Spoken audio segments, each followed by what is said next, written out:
बम की तरह फटा एसी। एसी में धमाका, 3 लोगों की मौत। जानलेवा एयर कंडीशनर। हरियाणा के फरीदाबाद में जानलेवा एसी 3 लोगों की मौत का कारण बना। फरीदाबाद की ग्रीनफील्ड कॉलोनी में एक 4 मंजिला घर में एसी का कंप्रेसर फट गया।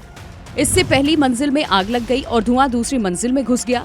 सेकंड फ्लोर पर एक ही परिवार के 3 सदस्यों की मौत हो गई, जबकि परिवार का पालतू कुत्ता भी इस हादसे में झुलसकर मर गया। जानलेवा एसी से जहां माता पिता और उनकी बेटी की मौत हो गई, तो बड़े बेटे ने खिड़की से कूदकर अपनी जान बचाई।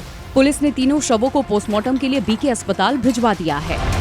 ये 2-2:30 बजे करीब पता चला था कि आग लगी है। मेरी दादी ने बताया था कि आग लगी है, बाहर जाओ। तो हम लोग आग बुझा रहे थे, तब तक पता नहीं था, हमें लगा बिल्डिंग खाली होगी। बाद में चिल्लाने की आवाज़ आई, ऊपर बचाओ। तो हम लोग सब ऊपर भागे। सुबह करीब 3 बजे मकान मालिक के एसी में शॉर्ट सर्किट हुआ और कंप्रेसर फट गया।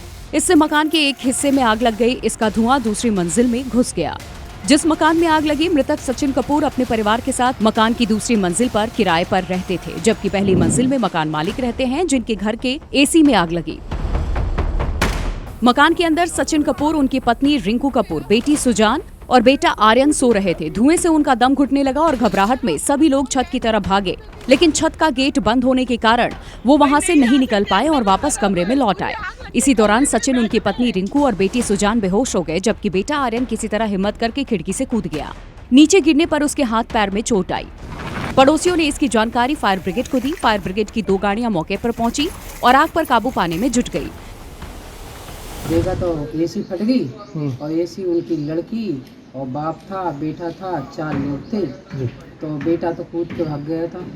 तो बेटी, माँ और बाप धुआं से उठ के मर गई। सुबह 4 बजे के आसपास इनका एसी फट गया। एसी का जो कंप्रेसर था वो फट गया, जिस कारण पूरी बिल्डिंग में धुआं हो गया।